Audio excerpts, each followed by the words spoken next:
Hello and welcome to the Business Standards Morning Show. I'm Kanishka Gupta and let's have a look at the stories for the day.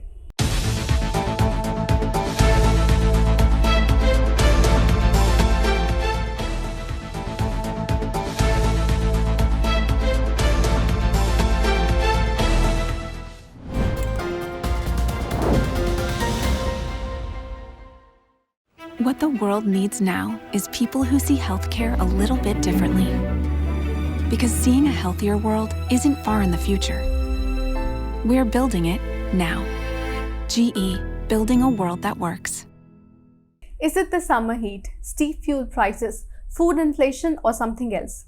The fledgling online delivery platforms are suddenly facing what they said an acute shortage of riders. It forced Swiggy to temporarily suspend its pickup and drop-off service Ginny in 3 major cities, while most other gig firms are not able to deliver products on time.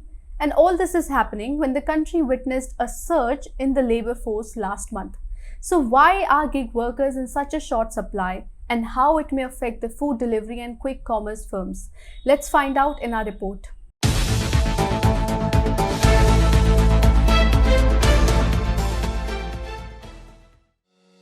India's labour market is witnessing a perplexing phenomenon. Data from the Centre for Monitoring Indian Economy or CMIE showed that from 428.4 million in March, the labour force increased by 8.8 million to reach 437.2 million in April this year. This was one of the largest monthly increases. The private think tank said that such an increase is only possible if some working age people who were out of the labour force joined back in April. However, employment opportunities were inadequate to absorb the additional supply, resulting in the unemployment rate inching up slightly. An 8.8 million increase in the labour force and a 7 million expansion in employment in April resulted in a 1.8 million increase in the count of the unemployed. This pushed the total number of unemployed to 34.2 million.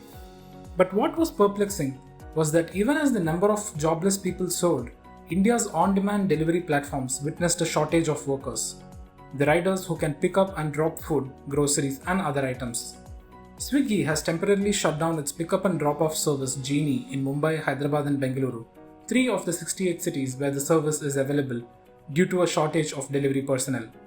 The company said that cricketing and festive season resulted in a surge in demand for servicing the requirements for both the food marketplace and grocery service Instamart, requiring them to prioritize deliveries accordingly. Swiggy said it hoped to resume Genie in the impacted cities soon.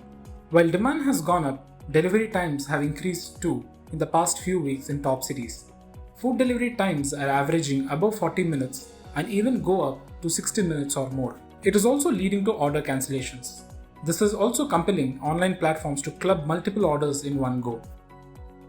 Yeah, there is a lucrative joining bonus, among the players, right? About incentives and even, insurance, fixed wages and all. And they'll be changing, very often. Suppose if, the earning potential at Swiggy is so and so amount, right? Mostly over a duration of 2 weeks, 3 weeks, again, they will also change the wages and all. So it is also making, the delivery folks to feel, and there is a lucrative joining bonus, your competitors actually. Apart from that, yes, there is a very huge competition, right, between the players. So I think that is also making them to feel to look for other opportunities, I guess. One is about the pay structure, and second is there is a huge demand, right? Until now, we had so and so lakhs of delivery folks, but when there is a demand to have more than at least 3 to 4x, right? These delivery folks will not just generate overnight, right? Hyperlocal delivery front and all. I think they should always come up with lucrative opportunities, and they should also make sure upskilling apart from the delivery, right? They should also give some upskilling platform. They should assure about very instant payouts. They should assure that they are the best paying players among others. The proliferation of quick commerce apps has triggered a hiring frenzy of sorts for delivery workers. B2B gig marketplace Taskmos, Prashant Janadri, says that companies must broadly increase their pay for gig workers in order to retain them longer, as workers are now switching platforms in as little as 1 or 2 months. It is clear that delivery workers feel their wages are not lucrative enough anymore for the kind of effort they put in, especially in the summers. Janadri says one of the biggest contributing factors to the crisis is the wages not going up commensurately as fuel got costlier in the last 2 months. But companies could be worried that increasing delivery charges could lead to suppression of demand. Meanwhile, Rohit Rathi, co-founder of Karma Life, a financial platform for gig workers, says the current situation is because of cyclical factors and the demand-supply mismatch will stabilize in a few months. It's a cyclical trend right now, right? That we have also seen in past that during this season, which is harvesting and everything, a lot of people actually go back to their hometown. There are more people right now in e-commerce / last mile delivery. So that has sort of created a shift between people from food tech to go into that. But there are other macro conditions also. For example, of course, fuel prices are increasing. That has been, and the payouts have not necessarily increased to that level compared to what fuel prices have increased, right? The switching barrier is too small. So if somebody offers better compensation, they definitely jump on that part. But as I said, right, at a aggregated level, it is staying, the income levels are staying where it was earlier. Input costs definitely have increased. You right now still do not have a very stable model of payment in the quick commerce. As in, what I mean by that is, yes, there's a lot of experimentation which is going on in that part. You do not have an oversupply for sure. The prime reason is the movement of the people between the companies. Food tech is in that sense, it's a vertical in itself, but last mile logistics is growing at a very, very high pace, right? Even the quick commerce will realize that this is a way to really what would be the right idealistic payout structure for that case, whether it's an hourly basis, per shipment, per packet model, minimum payout cycle, and so on and so forth. So it will stabilize at that level. The demand for gig workers by quick commerce and logistics players, plus rising inflation due to fuel costs, and the inability of players to increase incentives to riders, along with a high churn rate, is therefore impacting hiring and retention.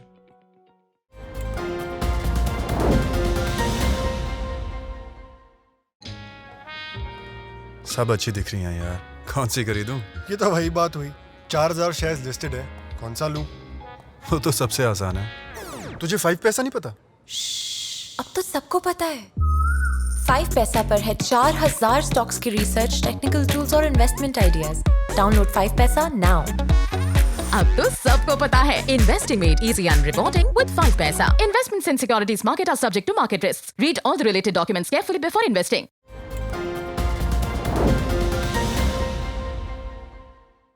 After the gig platforms, let us move on to another fledgling but fast-growing industry. US car maker Ford on Thursday scrapped its plan to manufacture electronic vehicles in India. Elon Musk-owned Tesla is also exploring options in Indonesia after a prolonged haggling with India over duties and tariffs. So is India's EV policy enough to turn it into a global EV and battery manufacturing hub like China? Let us find out in our next report.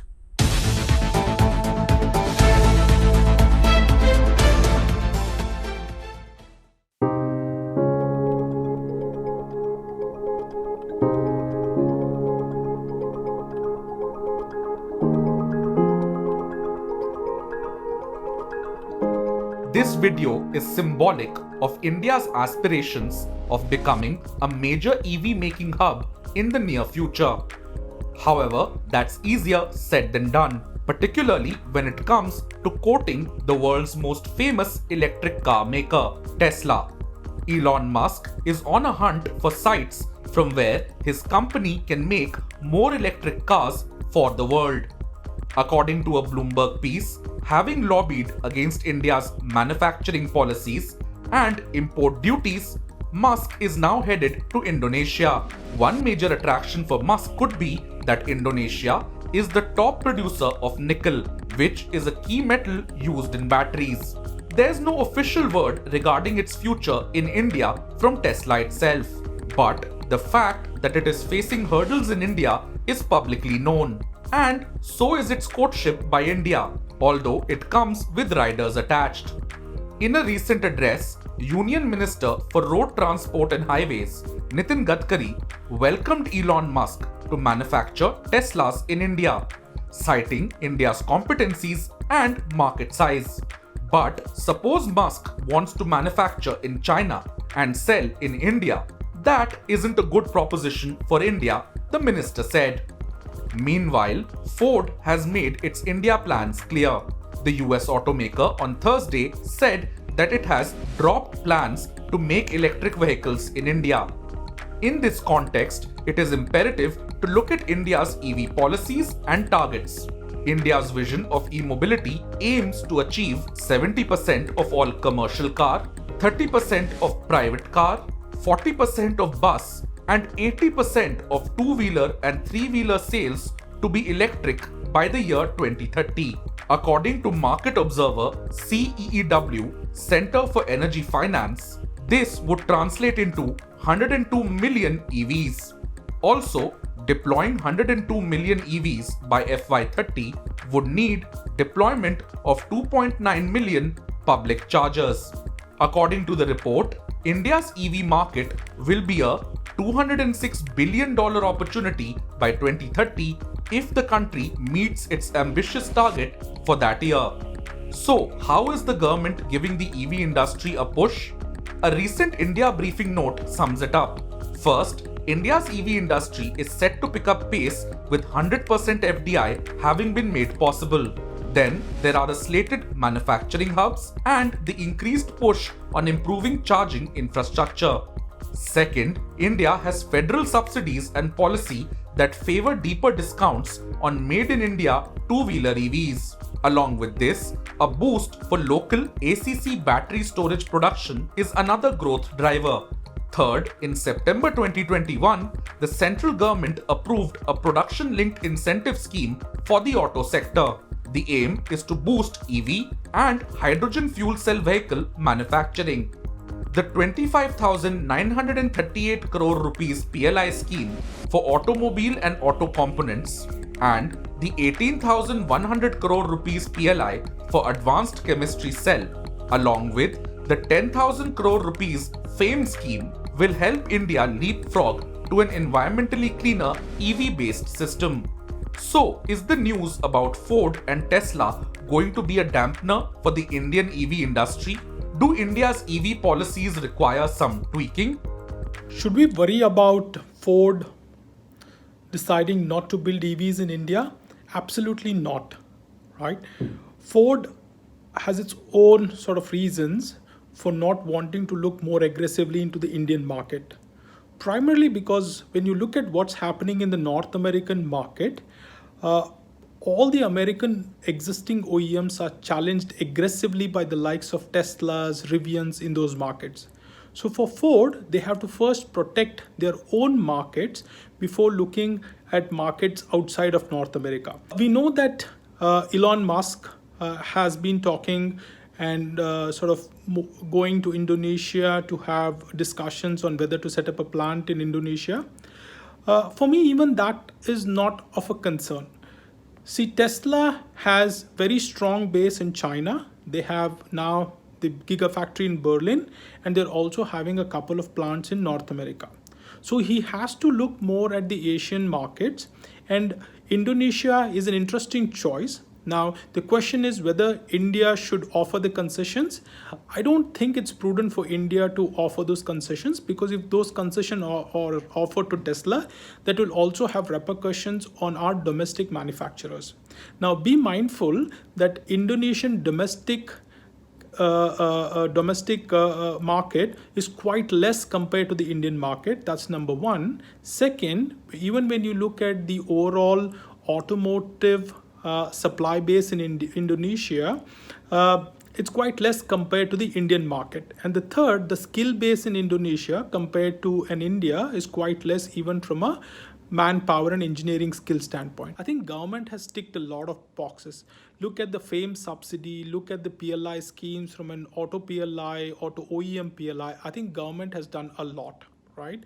Of course, there are three areas that government could do a bit more. One, obviously, in sending a clear message that the subsidies predominantly from a FAME perspective, will that continue after 2024? So that it gives a bit more confidence to the industry in that the policy is headed in the right direction. Number two, I think today a lot of our incentives are based on production.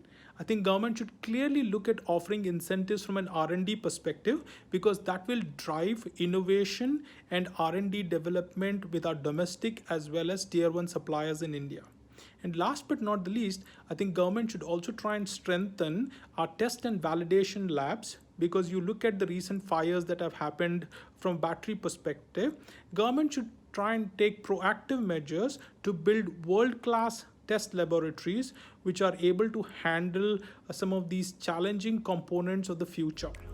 There's many a slip between the cup and the lip, and that's a caveat for India's EV goals, given how ambitious they are. For now, India appears to be on the right footing, even if it does, for example, end up curbing Tesla's enthusiasm for the Indian market.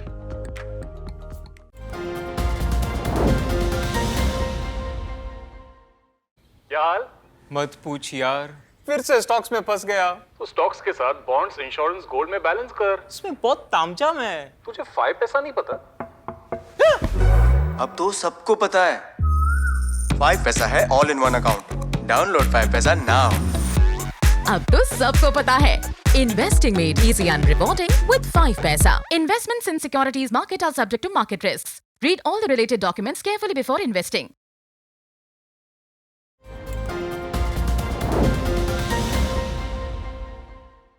A little policy rejig by the government can indeed woo many more global EV makers to India. Meanwhile, after 2 consecutive bad summers, the consumer durable sector is finally seeing signs of recovery this year. Rising temperature and an improved consumer confidence are likely to drive demand for the white goods segment. However, soaring inflation, analysts believe, can cap the overall demand. See our next report on whether you should bet on cool consumer durable stocks as the Mercury source.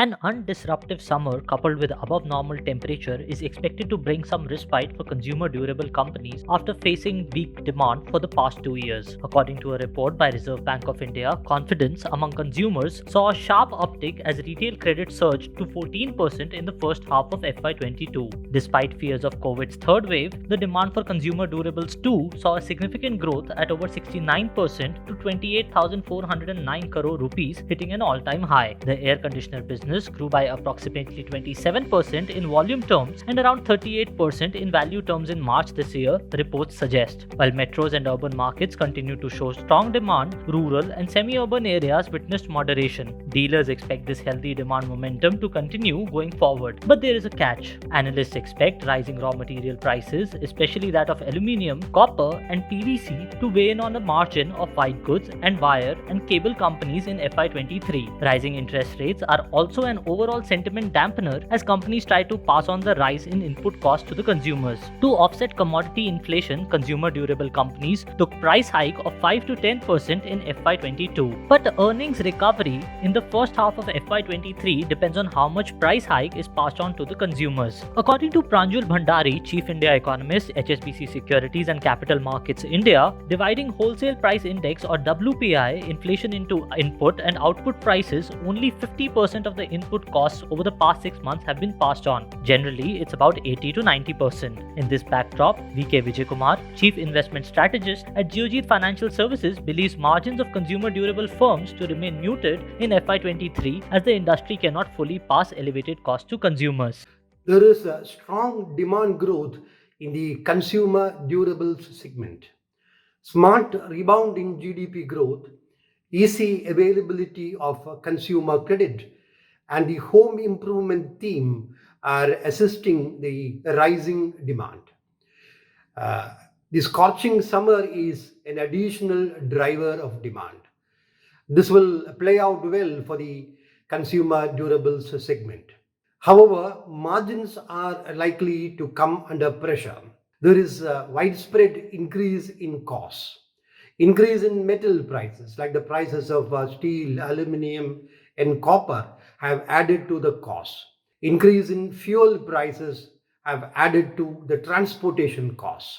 The industry is unlikely to pass on the entire increase in cost to consumers because increase in prices will depress demand and depress volumes also. So there will be a part passing off the increased cost, and the other part will be borne by the companies. So there will be pressure on margins. Also, since the segment is highly competitive, most companies don't have the pricing power to pass on the entire increase in cost to consumers. So the net impact of all this will be reduced margins for the industry. But some companies with very strong brands will succeed in compensating the reduced margins with increased volumes and revenue. The recent decline in metal prices also is a positive. Except Blue Star, shares of consumer durable companies like Crompton Greaves, Voltas, Havells, Orient Electric, Whirlpool and V-Guard have been under pressure as they bleed from 8% up to 21% this year. In comparison, S&P BSE Consumer Durable Index and S&P BSE Sensex tanked over 16% and 10% respectively during the same period. Moreover, the sector is sensitive to rising interest rates. With a surprise rate hike of 40 basis points by RBI, consumers are likely to spend less on discretionary items in a cash-strapped economy. Analysts believe that only companies having higher scale and lean cost structure will be able to manage cost inflation better than peers. There are certainly many structural drivers in place for the consumer durable companies to expand. The low penetration of white goods, the pent-up demand, as well as a healthy upcycle in real estate segment all augur really well for these companies. Plus, due to the soaring temperatures this summer, consumer discretionary spending from other categories is expected to divert to cooling devices. So from a demand perspective, especially from semi-urban to urban areas, the demand seems fairly robust. On the other hand, the unabated inflation continues to remain a pain point for these companies and keeps them in a tough spot. Now, why is that? This is primarily because if these companies resort to protecting their margins and doing incremental price hike, it can eat up in the demand, especially from the rural areas. So most of these companies have resorted to protecting their market share and increasing their sales at the cost of margins. And this is certainly weighing down on the stock prices. So considering all this and due to the never-ending dilemma of these companies of whether to pursue growth or to protect the margins, I believe that the re-rating for these companies, at least in the near term, seems quite limited. Overall, analysts expect 2022 to remain mixed for the industry depending on revival of economic indicators, improvement in supply chain dynamics, and consumer confidence. Lastly, benchmark indices closed lower for fifth straight day yesterday. Both Nifty 50 and Sensex tumbled over 2% each. Delivery IPO was subscribed over 23% on day 2. As regards today, investors will watch out for Q4 results of Tech Mahindra, Escorts, and Bandhan Bank.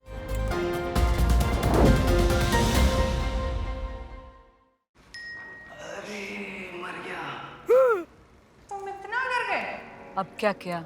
Shares में trading. तुम्हें 5 पैसा नहीं पता? ओए, अब तो सबको पता है। 5 पैसा पर मिलते हैं रिसर्च टूल्स, पोर्टफोलियो एनालिटिक्स और इन्वेस्टमेंट आइडियाज भी। डाउनलोड 5 पैसा नाउ। अब तो सबको पता है Investing made easy and reporting with 5 paisa. Investments in securities market are subject to market risks. Read all the related documents carefully before investing.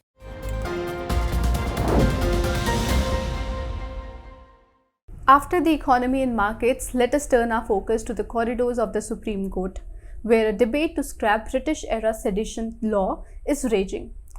The Apex Court has now directed the centre and state governments to keep all the trials and appeals filed under IPC's Section 124A in abeyance. So what exactly is this sedition law, and why do most experts believe that it has been misused since inception? Our next report offers some insight.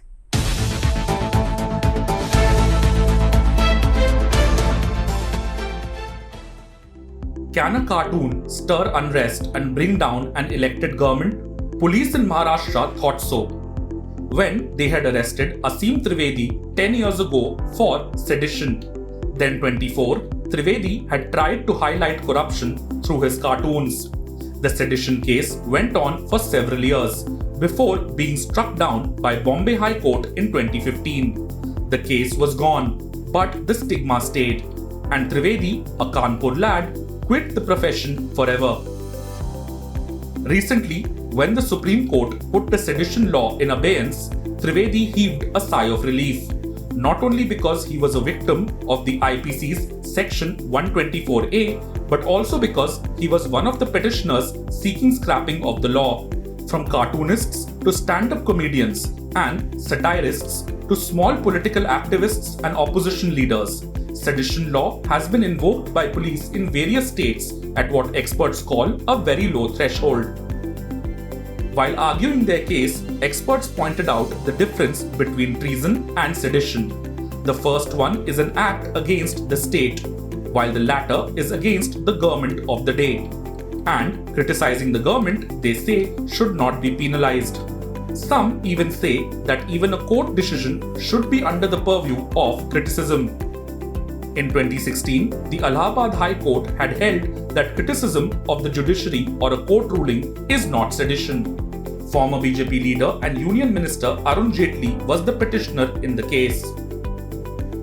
Section 124A of the Indian Penal Code, which is the law against sedition, was introduced in 1870 by the British government. And it was Thomas Macaulay who had introduced the law while drafting the penal codes. Its purpose was to stop Indian colonial subjects from expressing dissent against Britain's rule. At that time, sedition was also an offence under Britain's own penal code. While Macaulay's own country expunged the law in 2016, it stayed on in India. In the first two hearings, the central government tried to defend the law. But on the third one, on Wednesday, it told the Apex Court that it was reviewing it. The next hearing will take place in July now, while one of the three judges listening to the case, CJI N.V. Ramanna, retires in August. So what does the law say? Under British rule, the punishment prescribed was transportation beyond the seas for the term of his or her natural life. This was amended to life imprisonment in 1955. It is still a harsh law and entails a maximum punishment of life imprisonment for anyone who, by words spoken or written, or by visible representation, brings into hatred or contempt, or excites or attempts to excite disaffection towards the government established by law. And how did the British use it? During the independence movement, this law was used extensively to try and crush political dissent. In fact, some of the prominent pre-independence cases where Section 124A was involved were against freedom fighters like Bal Gangadhar Tilak, Annie Besant, Maulana Azad, and Mahatma Gandhi. Tilak, for example, faced the case for his writings in Kesari. As a recent Business Standard editorial sums up, there is an urgent need to scrap the law because political leaders and agencies have applied an increasingly expansive interpretation to a 60-year-old Supreme Court ruling on Section 124A, which is Kedarnath versus State of Bihar. This 1962 ruling upheld Section 124A's legality. However, it ruled that criticism of the government cannot be labelled sedition unless it is followed by incitement or call for violence. But police in various states continue to invoke this stringent section on frivolous grounds. What has been the result of all of this? There are 800 cases of sedition currently being heard in India, and 13,000 people are in jail because of it. So, what do you think? Should such a law continue to be used in a modern democracy like India?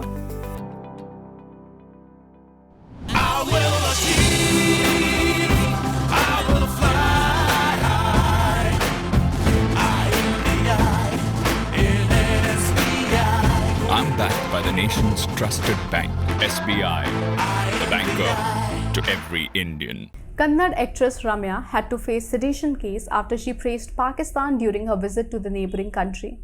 That's all for today. We will be back with more news and analysis on the next episode. Stay tuned and thank you for watching.